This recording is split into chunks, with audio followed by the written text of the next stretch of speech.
blatant All right, we're listening to the opening of the congressional hearings into allegations the Biden family tried to improperly influence the IRS as it investigated Hunter Biden's tax case. Republicans have had this hearing essentially circled on their calendar for months and made this a top priority for their caucus. CBS News senior investigative correspondent Catherine Herridge joins us now. Catherine, we now know the identity of the new whistleblower, Joseph Ziegler. You have known him for a while. You spoke with him. What did he tell you? Well, good to be with you. Joseph Ziegler described himself to CBS News as the main IRS case agent in the Hunter Biden tax probe. He said that he handled 95% of the tax evidence, and he had been on this investigation since 2018, so the longest-serving IRS case agent. And you can think of him as the boots-on-the-ground investigator. He was the one who was executing the search warrants and conducting the witness interviews. But he told CBS News, in this case, he met block after block. Did you uncover evidence that President Biden financially benefited from his son's deals? I don't feel comfortable answering that question. Why is that?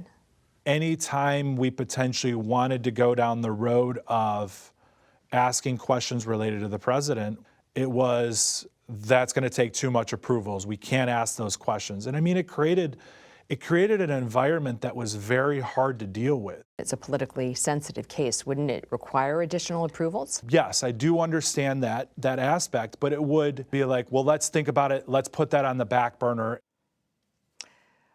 Despite what he describes as these blocks, Ziegler told us that he wrote a prosecution report that recommended multiple tax felonies as well as misdemeanor charges in this case.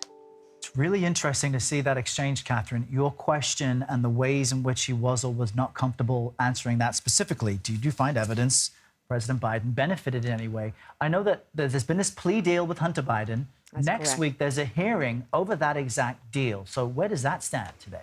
So in simple terms, a plea agreement has been reached between Hunter Biden and the U.S. attorney in Delaware. It's a Trump-appointed U.S. attorney who has been handling this investigation, and it's for 2 tax misdemeanors, and there is a gun charge, but that will be dismissed if certain conditions are met.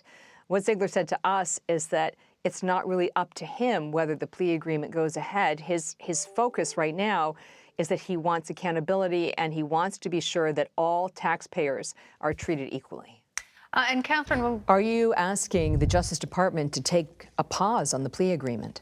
This is up to the U.S. attorney who brought the charges, David Weiss, and it's up to the judge to make that decision on. But at the end of the day, it's a matter of, are we treating everyone the same? Are we treating all taxpayers the same?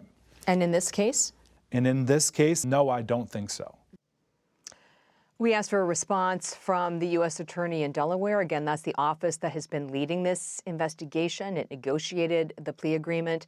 We also asked for a response from the Justice Department. Both of them declined to comment for our reporting. And we sent a series of questions to Hunter Biden's attorneys because a number of allegations were raised about his tax affairs in the course of our reporting, and they did not immediately comment. Catherine, I want to ask you about the opening statements. As Errol mentioned, this has been in red, circled on the calendars of committee members, particularly Republican committee members. And when we heard from Congressman Jim Jordan and Congressman Jamie Raskin, both of them, their speeches were intensely partisan. They're in Washington, all your sources, the people that you're talking to right now, what's their read on the situation? Does it exclusively fall along party lines? Well, to strip away the politics, what I do in these situations is I go back to the documents and the records. What I would say about these 2 IRS whistleblowers is that they both agreed to give testimony under the threat of criminal perjury to the House Ways and Means Committee. That is the committee that handles tax affairs. That was some weeks ago, and that was the capstone to what had been a weeks-long and in some cases months-long process of coming forward internally at the IRS about their concerns. So in these cases where it's highly politically charged, I like to go back to the documents. look at the credibility of the individuals, and in this case, their willingness to testify under threat of criminal prosecution if they are found to have misled congressional investigators. And that testimony underway right now. We'll be sure to bring our viewers updates as we get them. Catherine Herridge, thank you very much. You're welcome.